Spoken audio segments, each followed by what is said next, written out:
You're listening to an archived Cabral Concept podcast. After listening to this show, check out the most up-to-date podcasts available at stephencabral.com/podcasts or search directly on iTunes.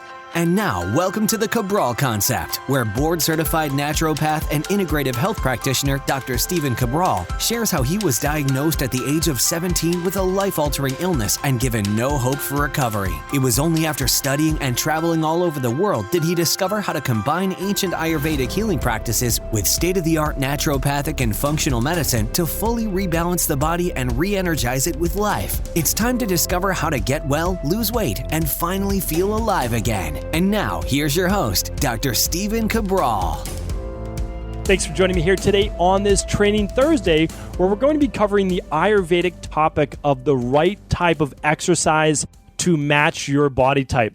So we've been having so much fun over the past couple weeks doing one show per week, tackling all the topics around the Ayurvedic doshas and the body types, that what I wanted to do was actually continue to work down the de-stress protocol model that I use in my practice. So although it's a functional medicine-based practice, I try to incorporate literally the best of all forms of medicine. And this means the best of Ayurvedic medicine, traditional Chinese medicine, bioregulatory medicine, orthomolecular, you get the point.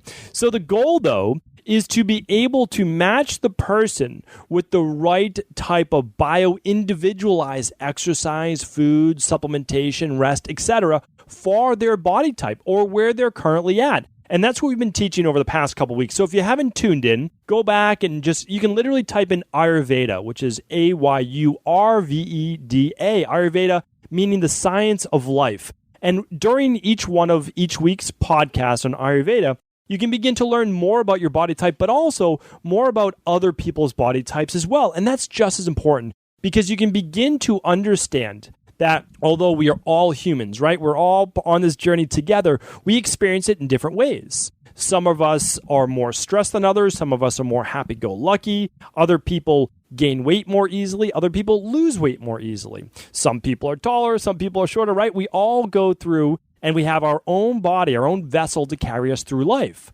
So here's the interesting thing, though. A lot of time when we're given a plan or we're given some type of program, it's a little bit of a cookie cutter, right? So we say everyone should be doing long distance running, or everyone should be doing CrossFit, or everyone should be doing intervals, where we don't necessarily know that that's true. And it may not be true for our body type, or it may not be true for where we're at currently in life. And this is an interesting thing to look at because in my practice, typically the first 12 to 16 weeks, we're rebalancing the body. So who we are for those 12 to 16 weeks in terms of the nutrients that our body is able to handle, our digestive system, our hormones, well, that's going to change in 3 to 4 months as our cells turn over, as we replace a lot of those deficiencies that we found on functional medicine lab tests, or even by just doing things such as the daily nutritional support shake or the Dr. Cabral daily protocol that I recommend that I use myself. And part of it will be taking out things such as candida and bacterial overgrowth in the gut, and it will be taking out heavy metals and toxicity through something like a detox. Like all of those specific things are things that we work out. So the body is in a much cleaner state, but also a far more balanced state after that 3 to 4 months. And do keep in mind, that is the time when you may then be able to actually change your exercise routine, or you might be able to change diet or supplements or any type of thing in order to balance the body at that time. Now, remember, let's just say someone is in more of a depleted state, more of a vata-based state. They're stressed, they're losing weight without trying, their hair is falling out, like all of these different things, right? Their body's more catabolic. Well, if the body gets more balanced in 12 to 16 weeks, which hopefully it will as you're starting to do a recovery-based process, at that time, you might find yourself now gaining weight normally. Well, guess what? Now, you don't need to be on so much of a vata pacifying diet, which means you can start to get back into, or you have to do not as many nourishing based foods, not as much starches, those types of things. And we spoke about that last week on our second diet protocol that we spoke about. So again, simply go to stephencabral.com/podcasts. And the reason is I want you to get used to going to that page if possible. And the reason is you can search it. So we've done almost 950 podcasts and we're not going to stop, right? So we do a daily podcast. Now, the goal is, ideally, I would love for you to go back and listen to all the podcasts so that you get that functional medicine education that you will never learn in school. Even if you're a naturopathic doctor or you're a medical doctor or you're a DO or chiropractor or acupuncturist or RD, you're not going to learn these things in school. You'll learn some of it with the lab testing, those types of things, but what you're not going to learn is all of it that's integrated together. And they just don't teach that. One is there's just not enough time. And the second is that not everyone believes in the same things. But the interesting thing is this, is from my travels all over the world, from my travels specifically in India and Sri Lanka, I did get to see that there's a time and place for everything. And that understanding where a person's at in their life right now is as important as a number on a lab test, right? We need to know the person. We need to know the mindset. We need to know if the person is depleted, if their body is breaking down, is it because of massive amounts of stress? Or is it because of viruses or digestive-based issues? Like, what is it? Because it could be multiple things. And if the reason they're breaking down is mindset and stress and all those things that are going on in their life, well, sure, we could give them some nourishing foods and nourishing lifestyle-based things, and we could also do some nutritional supplements. But what about the overall person? What about the mindset itself? How do we help with that? And that's why in my de-stress-based protocol, in the Rain Barrel Effect, there's 2 chapters literally dedicated to how do we work with this mind, our psychology that actually affects our physiology. Because the more I read, the more that I get into all of the research that I do, and obviously all of the appointments, which is probably more important than anything, I get to see that oftentimes what needs to be worked on as much as the body and its deficiencies and toxicities are the same deficiencies and toxicities of the mind.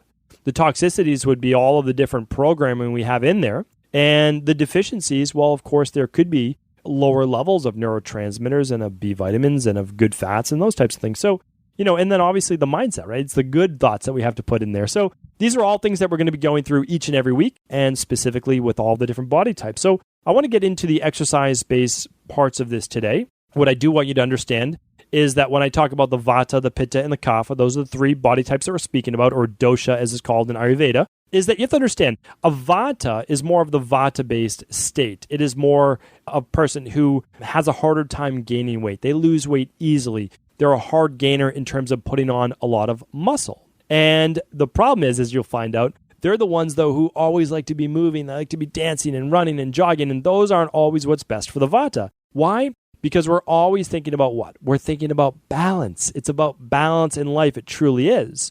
So when I talk about exercise today, you're going to know what I'm going to recommend ahead of time, hopefully, if you've been tuning in, because what we need to do is balance that active state and active metabolic rate, which is burning up the body, and so that we can allow it to rejuvenate, recover, and rebuild to a greater degree. Now, the opposite is true with the Kapha. The Kapha-based body type or state or dosha is one that already has more mass naturally, okay? Once you get into your 20s, you'll know your true body type. You can certainly tell it. You can tell it as a child. But a lot of people haven't grown into it. They haven't matured into it yet. And that's why they say, well, as a teenager, I never used to gain weight. That's true. You weren't fully matured yet. Hormones weren't where they should be. A lot of women, a lot of times, don't even see the full body type oftentimes until they sometimes get pregnant and have a child. And then if they are a natural endomorph or Kapha-based type, they can see that it's more challenging for them to get back to pre-baby weight. Now, can they? Absolutely, right? They're going to decide what's best for their body, but absolutely can. But you can see then when your estrogen levels, progesterone levels, they start to rise, that can actually affect the body. Not in a negative way, just helping the body to mature into its own state. Now, I, of course, know that not every woman's going to become pregnant. That doesn't mean you're not going to mature into your own body type or body-based state, but it may not happen until the mid-20s to late 20s. And you still know your body type, but again, you might not be in that state quite yet. What we need to know about the Kapha is that it can be a little bit more of a sluggish body type. It can be a little slower moving, enjoys more rest, as I like to say, all of those things. But easier to gain weight, doesn't like to move as much. Now, what do they need to do? They need to do the exact opposite, though. It's funny because that's also part of the mindset as well. I like to go by first the body that we're talking about, but you know that we will be talking about mindset with the body type very soon as well. The body doesn't need to be built up more, right? It's already more anabolic. It already has more mass. What we need to do is make sure that there's not too much weight gain too soon. And now the third part is the Pitta. And the Pitta specifically has a great overall metabolism. they can typically add muscle a little bit more easily. And with that competitive type, they oftentimes have no problem exercising. Those are the people who do like to do the competitive type exercise, whether it's a sport, maybe it's martial arts, or maybe it is CrossFit or any type of competitive based thing. Could even be spin classes. Love it. Keeps them thriving, keeps them moving forward, but it can also burn them out if they're not getting enough sleep and they're not recovering properly. The other thing is that pitta-based type often gets overheated. So you'll see a lot of the exercises I recommend aren't necessarily to overheat that body where they can become more irritable, sweat excessively, and really ramp up too much cortisol and dopamine-based production. So what I'd like to do is go over basically 4 types of exercise today that all humans, I would say, need or should at least have some balance of it in their life. The first part is going to be a type of cardio. The second type is going to be a form of weight training or resistance training. The third type is going to be yoga or stretching, or how much that should play into effect. And the fourth part is the part of exercise that no one ever really talks about, and that's recovery time. How many days per week is going to be great for that body type? So we'll be going through those 4 specific areas for the Vata, the Pitta, and the Kapha. And I do want you to keep in mind that oftentimes it can be the state that you're currently in. A little bit more stress, a little bit more depleted, not getting as much sleep. That's more of the Vata. The Pitta would be more of the aggressive, more push forward, drive, ambition-based state. This is mentally I'm talking about. And then the Kapha is more of a sluggish, slow to get moving based state. But again, a lot of people in chronic fatigue, hypothyroidism, or POTS or other types of health-based issues are feeling more sluggish, and they should actually not push it. So that's why I tell you, and this is really important, that you do not take a lot of Ayurvedic quizzes that take into account your mindset in the beginning. What we need to look at first is your body shape, body type, your actual physical structure. That's going to help you with the majority of the exercise, the food, and even a lot of supplementation that you should be using. After that, you can then begin to understand how the mind may not always be the same as the body, such as mine. We want to absolutely take that into account. I'll be explaining all of that again once per week. I'll be doing an Ayurvedic show so that you begin to understand and utilize these things in your own life, but also your family and friends as well. You can start to teach them about their own body type. And you can also begin to even have a little bit more patience with those people who might not be of the same dosha-based mindset or the same body type as well. A lot of people are saying, oh, just have that food, just have that cheat, whatever it might be, because they don't gain weight, right? But you're saying it to someone who gains weight if they even just look at all of those carbs, right? So we need to be always conscious that we are not all built exactly the same, but that's a great thing as well. It's so great that we have all these individual-based body types. And it keeps life a lot more interesting, I'll tell you that. So let's get into it right now. We'll go through the 4 different areas of training for each body type, understanding that you could even be a little bit of a mix of both. I'll go through that towards the end as well with the days per week in training. Okay, so let's begin with the cardio aspect of exercise and training. So if we already know that the Vata body type and even Vata mindset loves movement and they love walking fast and talking fast and, always on the go. And we know that the body type is more catabolic, which means that it breaks down a little easier. It's more difficult to gain muscle or weight in general. Well, then we know that the cardio that the Vata body type should be doing, or the Vata dosha, should be something lighter. Something that's not going to burn excessive amounts of calories, which they're already good at in the first place, but also not something that's going to rev up their body to an even higher degree. So if we look at all the different types of cardio that we can do, we can say, all right, the best form of cardio would be relaxing for the Vata. Everything would be relaxing and calming for that Vata mind and body. So that would mean for this specific body type, let's even call it a hard gainer as well. It's challenging for them to put on weight in general. We wouldn't want to do a lot of cardio. We would actually like to stick to more walking or at most a light bike ride. Something very, I always said it before, like a light day along the river going rollerblading, right? Something very, very light, something enjoyable. And I know that no one rollerblades anymore. I'm just joking with that. But what I would say is this, is that you want to be doing something cooling and calming for both the Vata mind and body. And so that would be more walking. Okay, so now if we're looking at the Pitta, we would say, okay, this body type overheats at an easier degree. And this body type, though, loves doing intervals and things that are competitive. We could say, okay, that's fine for the Pitta-based type. What we can't do, though, is get excessively Pitta, which means that we're competing at work, we're not getting enough sleep, and then we're competing with our exercise as well. That's a recipe for eventually burning out, really breaking down the hair, skin, nails, everything to a faster degree. You'll see Pittas are more prone to losing hair, thinning hair. They're more prone to wrinkling of the skin. They're more prone to the excessive breakdown as well when they overdo it. Really important to look at that, okay? Real important. So what we'd want to say is, yes, the Pitta can absolutely do any of those things. They can do, we'll talk about the weight training and all that in a minute, but they can do the intervals and they can do the sprints. And believe it or not, their body's set up perfectly for that. They have a lot more fast twitch muscle fiber, which is why they actually oftentimes look a little bit more muscular. They look like they might have more of a sprinter's based body. When you look at in the Olympics and you look at sprinters, a lot of those competitors are actually the Pitta-based body type. And so one more thing that I would add is that cardio for them, that could be really, really great for the Pitta, and it can actually border on anaerobic as well, which is weight training, would be swimming. And by doing swimming, you're actually cooling both the Pitta body and mind. That can be very gentle and, again, cooling on the body, which is absolutely fantastic, okay? So it's not that the Pitta can't do any type of cardio that they want, but sometimes they need to cool their own jets. That's a big part of it as well. We'll talk about that on how many days per week and the balanced program. Now, in terms of the Kaphas do a fantastic job at endurance. They are the best body type and built the best for longer distance endurance, and they need it. So I can't disagree that interval-based training is phenomenal at boosting metabolism, boosting metabolic rate, boosting EPOC, anything to do with transforming the body. I agree, totally agree. However, the Kapha body type also benefits greatly from 30 to 40 minutes of upright bike, spinning, of even when they're at a normal healthy weight of going for a jog or something like that.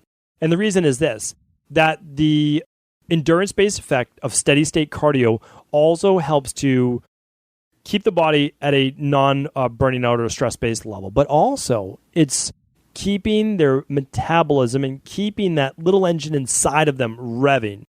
It also helps to bring down blood sugar levels as well. And the Kapha body type or endomorph body type is more prone to type 2 diabetes. So we want to look at that overall as well. And same with cholesterol, same with higher blood pressure. So I actually like them to do 2 to 3 days a week of actual cardio, of longer distance cardio. And again, I have no problem with intervals, think it's great, but being able, as an endomorph or Kapha body type, you do great with actual steady state cardio in addition to intervals too. All right, for weight training, the second part to this is the Vata body type. Now again, we know that they're a hard gainer, we know that they're more catabolic, but we have to. So we know that, okay, well, we need to do some weight training.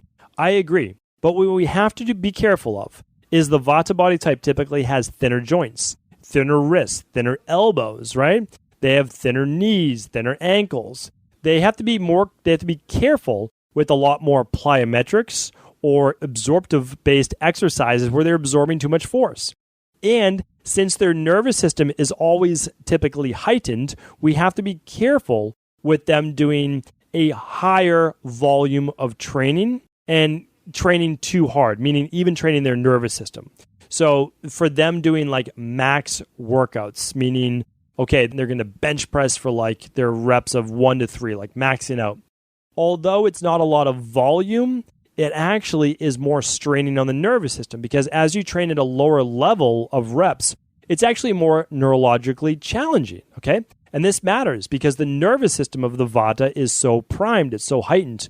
So believe it or not, the Vata body type does great with more body weight training, or they do great at mid-range or higher range reps and weight. So anywhere between the 8 to 15 repetitions can be great for the Vata body type or the ectomorph body type. They'll actually see an increase in muscle size from the sarcoplasm basically swelling inside their cells. And it's great, absolutely fantastic for their body. And 2 to 3 sets per exercise maximum, okay? We don't want to overdo the volume. Anywhere between 3 and 5 exercises per workout, and then make sure to stretch. We'll talk about that later, but make sure to stretch at the end. Leave the workout calming the nervous system. Whereas the Kapha, where you've heard me talk about this on a previous Training Thursday, we actually want to leave the workout revved. But with the Vata, we want to leave the workout calmer, so we want to stretch. All right, for the Pitta, do absolutely fantastic at weight training. They can weight train at all rep ranges. For hypertrophy, if they're looking to gain muscle, which they're very good at typically, somewhere between the 8 and 12 rep range. But again, they can get more into the strength-based, somewhere around 5 to 8 reps for multiple sets, or they can do lower rep range as well. So really great. Again, with the Pitta, they're competitive. They do great with weight training. We just have to make sure that we don't overdo it. And the Kapha-based body type, remember that with a Kapha-based body type, you actually don't need to do a ton of weight training because your body typically already has more mass on it. 2 days a week is typically plenty. And what we're trying to do is actually working on sometimes not increasing muscle mass, but actually working on more circuits. So we might do 5 exercises in a row. It might just be body weight because, again, we already have enough body mass. But again, you can still use weights, but you're moving through it as a circuit to keep that heart rate going and keep that metabolism up as well. That can work absolutely fantastic. Now, there are many different programs that someone can go through, but this can work exceptionally well. And this is something that we do at our studio quite often, is that we're not as concerned with them lifting heavier and heavier weights, although we do like that because what it's going to do is stimulate that metabolism. But we have them really doing trisets, 3 exercises in a row, or 5 exercises in a row, where we're stimulating the body, we're keeping the heart rate going, and we're sometimes keeping the reps up a little bit as well, because we're not as concerned around the 5 rep to maybe 12 rep range of being in hypertrophy, usually somewhere between 8 and 10, right? What we might do more for the Vata or Pitta. And the Pitta, just one more thing about the Pitta. Pitta can tend towards being thinner or tend towards putting on more weight, right? You can be a Pitta Vata or a Pitta Kapha. If you're more of a Pitta Kapha, you might not need to do as much heavy weight training. You might actually do a little bit less because you are already prone to putting on more weight in the first place. So just know also what you trend towards. Now, in terms of yoga, yoga is very important. We're going to call it stretching as well because some people might not like to do a formal yoga-based class, but you want to also understand the concept behind it, right? Yoga's been around forever, far before weight training, right? Weight training is a fairly new thing, and what we're doing with weight training is to mimic the physical activity that we would have used to do as humans. Well, with yoga, it's always been around, and it's not about exercise. It's not about training. What it's about is a spiritual-based practice, and also turning on or turning off that nervous system, right? The autonomic nervous system. Well, what we're going to talk about for the Vata-based type is what we don't need to do for that type is hot yoga, or Ashtanga, or any type of more challenging yoga practice. What we need is more of a stillness-based practice. We need to work on the breath. So technically, meditation would be the number one thing for Vata. The second best thing would be Hatha yoga, or a gentle yoga, where we're focused more on the breath, holding a slow stretch rather than moving vigorously or holding for a long period of time a specific pose. For Pitta, we want to make sure that we're doing a slow flow as well to calm the Pitta-based mind. Now, they can do, and they're typically, again, in more of a competitive hot yoga or Ashtanga or something like that, but that's not always what's best for them, right? The competitive mindset comes out. But really what we're looking to do is balance some of the weight training they might be doing or balance some of that mindset. So let's say you're not doing weight training as a Pitta, although I believe everyone should do 2 days a week of some type of resistance-based training, minimum 2, ideally 3 for most people. They can actually do a stronger yoga-based class and then a gentler-based class on the other days to balance it. But we'll talk about that in one moment. What the Pitta should not do, though, is a lot of hot yoga that would heat up that excessive heat in the Pitta in the first place as well. And then the Kapha-based body type, this is the body type that would do great with more of a hot yoga or more of a 90-minute class rather than a 45 to 60-minute class for the Vata. And they could do great with Ashtanga-based as well. But keep in mind, the Kapha body type, they always want to do more of the slow flow yoga and gentler yoga, where the Pitta would want to do more of the competitive hot yoga, which is not balanced for them. And the Vata would probably not want to do yoga at all because it's not fast enough. It's not fast-paced enough for them. So you can see how the mind is always trying to work against us. Like we're always working out for the mind, but really what we need to do is how do we balance the body? So what I learned overseas as well, especially when I was in India and I was at a specific clinic in Mysore and we were studying yoga quite in depth, is that And we looked at it solely from something called Surya Namaskar or Surya Namaskara, which is how we pronounce it over there. And what we would do, because Mysore in India is like one of the most famous places to go for yoga, beautiful retreats, all of that. It's very, very nice. And what we understood was that for Vata, the Surya Namaskar is the same set of, we'll just call it poses. That's the easiest way to say it. Is that it's moved through very slowly and very gently. The Pitta is moderate and always focus on calming the mind. And then for the Kapha body type, the Kapha dosha, you would move through it vigorously, actually like a workout. So now you're taking the same sun salutations, the same Surya Namaskar. I've done a whole podcast on that. Just go to stephencabral.com/podcast, simply type in SURI, and you should find the pose. Or you can go to Google Images and find the circuit as well. It's a series of poses, and the Vata moves through it very slowly, Pitta gently, moderately, and the Kapha vigorously, almost like a workout to wake it up. Remember, you're trying to wake up that Kapha metabolism and body type. Now, days of week overall for programs. Okay, the Vata does great with 3 days a week. Monday, Wednesday, Friday, relax on the weekends. They do great with that in terms of their exercise in general. Now, they could obviously do an extra Hatha yoga class in there or meditation daily. The Pitta, great 4 to 5 days a week, Monday, Tuesday, Wednesday off, Thursday, Friday, weekends off, or a fun day yoga class on the weekend. It could also be Monday, Wednesday, Friday, Saturday, Sunday, Tuesday, Thursday off. You can come up with a schedule that works for you. Absolutely nothing wrong with that at all. And it also depends what you trend towards, right? If you're trending more towards weight gain as a Pitta, then you could add in that 5th day. For the Kapha, nearly daily, the Kapha body should be moving. Basically 7 days a week, minimum of that 10,000 steps, and you could do cardio daily. Not strenuous cardio daily, but you could do cardio daily. However, I recommend that in this fast-paced world we all live in, 6 days a week is maximum. 5 to 6 days a week is what I try to get people who have more of the endomorphic body type to do. It motivates, boosts those neurotransmitters, boosts dopamine, right? It boosts all the neurotransmitters to get that body into a better mood as well, because sometimes the Kapha body can become a little bit more sluggish, a little bit more low mood, a little bit more depressed. So I like multiple days per week. For them, it could be weight training on Tuesdays and Thursdays, and then on Mondays, Fridays, and Saturdays could be more cardio, could be steady state based. And then on their weight training days, they could do intervals after their weight training. That would work great for Kapha body type. So it could be like Monday, weight training with intervals. Tuesday, we'll go back to this. Monday would be cardio. Tuesday would be weight training with intervals. Wednesdays off. Thursdays could be cardio again. Fridays, weight training with intervals. Saturday could be cardio. So you can do any type of program you want. That's just one example. And then Sundays could be like a hot yoga class if you wanted to. You can really mix it up however you like. I just like people to understand the body type they are or what they're trending at in this current state and how to balance that. That's really what it's all about. Because just remember that you have your unique body type, but then you also have where you're at in that moment in time. So right now, we're in September. I was doing a lot of great weight training, a lot of great overall cross training, a little of everything for the summertime. And I was in more of that Pitta Kapha state for sure. I was carrying about an extra 10 pounds of overall weight. And most of that was muscle because that was my intention. Now we were going into more of, for me, I have to travel multiple times per month. I have my certification coming out that I'm trying to finish up. I have the practice that I'm running. We're switching shipping centers. So basically, what I'm trying to say is I'm now in more of a Vata-based mindset. I have a lot more stress, all good stress, right? It's all good. I'm not overwhelmed. I feel great. Everything's good. But there's so much to do that what I can't do now is overdo my training. And the training that I was doing for the summer would now be considered overtraining based on the amount of work that I have to do and maybe a little less sleep with all the flights that I have to be on. So keep in mind, what I'm doing now is balancing this until approximately Thanksgiving. So I have about September, October, about an 8-week period of time, maybe just a little bit more, about 8 weeks though, 8 to 10 weeks maximum.